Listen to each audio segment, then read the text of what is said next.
अस्सलाम वालेकुम जी। लख दी लानत सबसे पहले तो पाकिस्तान के सहाफियों पे जो ये कह रहे हैं कि मुल्क डिफॉल्ट करने जा रहा है, पैसे देने के लिए है नहीं। लख दी लानत एक एक शख्स के ऊपर। नाम लेके कहूं तो मैं अंसार अब्बासी जैसे बेगैरत आदमी को मैं कोट करूंगा। रोज बैठा हुआ होता है, मुल्क के पास पैसे नहीं है, मुल्क के पास ये नहीं है, मुल्क डिफॉल्ट होने जा रहा है, मुल्क महंगाई में तुल गया। और 2 साल पहले कहां मरे हुए थे तुम लोग? क्यों नहीं शर्म आ रही थी जिस टाइम में मुल्क के सौदे हो रहे थे, न्यूक्लियर के सौदे हो रहे थे, मईशत के सौदे हो रहे थे, सब कहां मरे हुए थे? क्या इस तरीके से नाम ले रहे थे? एक टीम उतरी है यार, उसको साल डेढ़ हो गया, वो जो दराज खोलते हैं उसमें से पैसा नहीं मिलता, उस जो दराज खोलते हैं उसमें से कर्जों के बिल मिल जाते हैं। तुम जनाब लगे पड़े हो। आप कोई मुझे चैलेंज करे, मैं 20 से ज्यादा एग्जांपल्स दूंगा जो मेरी अपनी जिंदगी के अंदर मैंने ये देखा कि दुकान थे, ऑफिस थे, और आप लोगों की जिंदगी में भी ऐसे होंगे। जो कारोबारी लोग हैं वो समझेंगे इस बात को। दुकान चल रही है, उसके ऊपर कर्जा ज्यादा है, उसकी मिल्कियत, उसके मामलात वो उससे कम है। बैंक के मामलात हैं या दीगर मामलात हैं, लोग सर्कल घुमाते रहते हैं, आहिस्ता आहिस्ता आहिस्ता आहिस्ता अपने अखराजात कंट्रोल कर लेते हैं, दुकान का सिस्टम सही चला रहे होते हैं, पेज दे रहे होते हैं, यूटिलिटी बिल दे रहे होते हैं, उधार पे सामान मंगवाते हैं, बेचते हैं, और उसके बाद आहिस्ता आहिस्ता निकल जाते हैं। मोर देन 90% बच जाते हैं। ठीक है। और ऐसा क्या हो जाता है कि मिसमैनेजमेंट की वजह से हो जाता है कि वो नीचे आते हैं, जो स्ट्रगल करते हैं वो निकल जाते हैं। मुल्क का भी निजाम ऐसे ही होता है। लेकिन यहां पर ऐसे तूफान बैठे हुए हैं बेशर्मी के साथ। 8 अरब पास है जी, 10 अरब की पेमेंट करनी है जी, जो दराज खोलो तो उसमें से ऑडियो वीडियो निकल आती है। लख दी लानत साफियों के ऊपर। मुल्क दुश्मनी में ये वो साफी हैं, ऐसे बेगैरत साफी हैं। जब डिंगी का मसला आया था ना, 120 मर गए, शाम तक 150 हो गए, फिर दूसरे दिन उसको भी जोड़ लेते, 600 हो गए, 800 हो गए, 1000 हो गए। मुल्क के अंदर एक तूफान बर्पा किया हुआ था। कभी यूरोप और अमेरिका में ऐसी न्यूज देखी है? लख दी लानत साफियों के ऊपर, लख दी लानत साफियों के ऊपर जो इस किस्म की बात कर रहे हैं, इस मुल्क को बचाने के लिए कोशिश कर रहे हैं। आपस के इख्तलाफ आते हैं। मैं एक दफा मैंने कहा कि शहबाज शरीफ को अच्छा आदमी है, एक दफा पार्टी में PMLN के अंदर हो गए। कोई ये कहे इस ग्रुप को, जिस दिन मरियम ने गलती की थी इसी तरीके से मैं उसके अगेंस्ट बोला था। जिस दिन मियां नवाज शरीफ ने गलती की थी इसी तरीके से मैं बोला था। मैं अकेला नहीं हूं, बेशुमार लोग हैं। मैं जरा थोड़ा सा ज्यादा बोल जाता हूं, मीडिया पे आ जाता हूं, और यार नहीं होता ये तरीकेकार। डार साहब हैं, फाइट कर रहे हैं, वो कह रहे हैं यार नहीं डिफॉल्ट करता, तुम कह रहे हो नहीं डिफॉल्ट करता। और यार ये मुल्क दुश्मनी है या क्या कर रहे हो तुम? लख दी लानत साफियों को, पाकिस्तान के जो अपने आप को साफी कहते हैं। और उस दिन तो जो हामिद मीर ने कहा था ना कि इमरान रियाज खान वो सहाफी है, तो फिर मुल्क दुश्मनी में और सहाफत में फर्क क्या होता है? कि जी वो सहाफी है तो लिहाजा उसके ऊपर 100 कत्ल माफ है, 1000 कत्ल माफ है, पाकिस्तान की बर्बादी उसके ऊपर माफ है। हामिद मीर के ऊपर भी लानत, और उस इमरान रियाज पे भी लानत। बेशर्मी के साथ, बेगैरती के साथ जो इंसान ये काम करते हैं, कोई हया नहीं है, कोई शर्म नहीं है।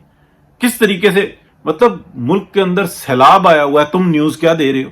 हामिद मीर कश्ती लेके घुस गया 4 दिन, उसके बाद फिर वो बैठा हुआ है, वो उससे मुलाकात कर रहा है जी, वो उससे मुलाकात कर रहा है जी, वो ये कर रहा है जी। वो पीछे मैं देख रहा था सुहेल वड़ाई साहब का कि जी वो सलमान शहबाज को किसने निकाला? वो जी जनरल फैज ने निकाला। लानत तुम्हारे ऊपर, तुम उस वक्त क्यों नहीं बोले? तुम उस वक्त क्यों नहीं बोले जब जनरल फैज जो था ना पूरी ताकत के अंदर था? अब बता रहे हो।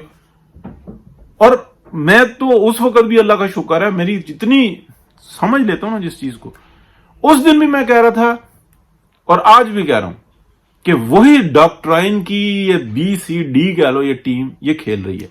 फ्रंट पे जो है ना ऐसा बंदा बिठाया हुआ है जिसने शहबाज शरीफ 20 से ज्यादा वीडियोस दिखाऊंगा अपनी जहां पे मैंने ये बात की कि इमरान खान को अरेस्ट करने के ऊपर एस्टेब्लिशमेंट की का कोई प्रेशर नहीं है। शहबाज शरीफ रास्ते की रुकावट है कि सिर्फ अगर मामलात क्लियर हो गए तो नवाज शरीफ वापस आएगा, केस क्लियर ना हो, ये सारी साजिश जो है ना शहबाज शरीफ की, कह रहा हूं ना।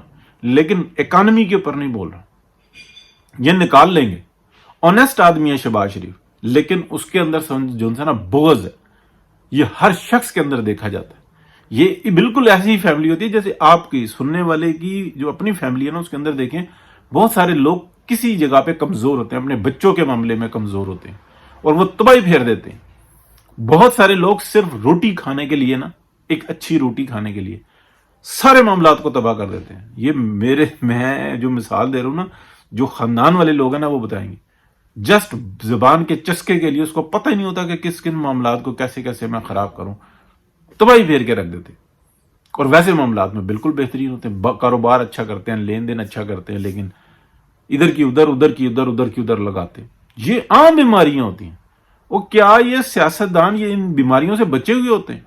میاں نواز شریف کو کیوں میں قصوروار نہیں ٹھہراتا کہ یار آپ نے قسم کھا لی اپنی بیٹی کو اپنے ہاتھوں سے قبر میں اتارو گے، بھائی کو ناراض نہیں ہونے دو گے.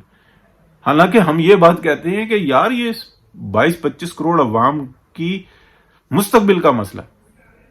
مریم نواز کو لیڈر مان چکی ہوئی ہے. جب آپ کو گھیر لیا گیا تھا، آپ کے اوپر تباہی پھیر دی گئی تھی، اس وقت میں مریم نواز لڑ پڑی تھی اور پوری پاکستان کی سیاست کو بچایا تھا، نیوکلیئر کو بچایا تھا، معیشت کو بچایا تھا، پاکستانی عوام کو بچایا تھا، ہر چیز کو بچایا تھا. اس نے وہ لڑی تھی.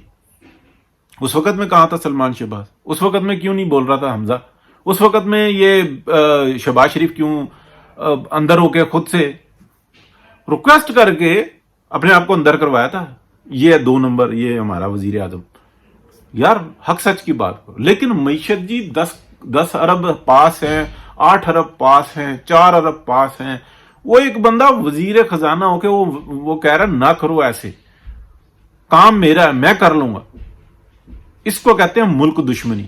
یہ صحافی جتنے ہیں نا جو اس طرح کی رپورٹیں کرتے ہیں، اور خصوصاً میں یہ کہوں گا، ہو سکتا ہے بہت سارے ہیں، لیکن جو یہ ہے نا اپنا انصار عباسی، یہ میں تو کئی دفعہ سنتا تھا کہ لوگ ان کو گالیاں دیتے تھے. میں آج مطلب مسلسل دیکھنے کے بعد سمجھ میں آتی ہے تو شیطان ہے، ابلیس کا بھی باپ ہے. یہ ایسی منحوس چیز ہے. اور ایسے مومنوں کی طرح بیٹھ کے جناب منہ سے جو نا گگلیوں کے جھاڑتا رہتا ہے. بے شرم آدمی، کوئی حیا نہیں ہے. اور جی عمران خان کو چاہیے کہ وہ وزیر اعظم بنے تو یوں کر لو. اور نالائق آدمی وزیر اعظم نہیں بنتا. اور کوئی جو نا اس کو مانیٹر نہیں لگاتا کلاس میں. استاد دیکھتا ہے کس میں صلاحیت ہے. وہ قابل بچے کو نہیں دیکھتا کہ جس میں جو 10 میں سے 10 نمبر لیتا ہے، جو 100 میں سے 100 نمبر لیتا ہے. وہ دیکھتا ہے کہ صلاحیت کس کے اندر ہے کہ یہ سارے معاملے کو سنبھال لے، ڈرائے دھمکائے بتائے، رپورٹ بھی دے دے اور کنٹرول بھی کر لے معاملے کو. وہ اس کو مانیٹر لگاتا ہے. وہ قابلیت اور ہوتی ہے. یہاں پہ جناب مطلب اس انصار عباسی سے پوچھے نا کہ اس کے اندر کون سی اکانومی کو سمجھنے کی صلاحیت ہے کہ مطلب ایک وہ سنا رہا ہے، وہ مر گیا اور ڈوب گیا. کوئی بیمار ہوتا نا شخص، اس کو یہ جا کے کہ یار تو اب کیا کر رہا ہے، کیا دنیا سے لینا دینا، تو اگلے سوالوں کی تیاری کر. اب تجھے قبر میں فرشتے ملنے والے، ان کے سوال جو انسان اس کے کیا جواب دینا وہ یاد کر. تو نے تو جو گناہ کیے ہیں نا ان کے اوپر توبہ کر. اس کو یہ نہیں کہنا کہ تو صحتیاب ہو جائے گا، کوئی مسئلہ نہیں، ہم تیرے ساتھ کھڑے ہیں. تیرے اگر کھانا پینا نہیں چل رہا تو ہم فروٹ لے کے آئے ہیں نا، ہم مسلسل تجھے بھیجیں گے نا. ہم تیرے بھائی نہیں ہیں، ہم تیرا مسئلہ نہیں حل کریں گے. دنیا ایسے آتی ہے ملکوں کو بچانے کے لیے، اس لیے کہ جب وہ بیماری پھیلتی ہے تو وہ سب طرف جاتی ہے، معاشرہ خراب کرتی ہے. پاکستان کے اندر جتنے سیلاب آ رہے ہیں اس کا 98% قصوروار امریکہ یورپ ہے. 98%. کبھی آپ ڈسکس کرتے ہیں اس چیز کو؟ اس چیز سے پردہ ہٹانے کے لیے اب یہ ملک ڈیفالٹ ہونے والا. بے شرم آدمی، لکھ دی لعنت صحافیوں کے اوپر. اللہ حافظ جی.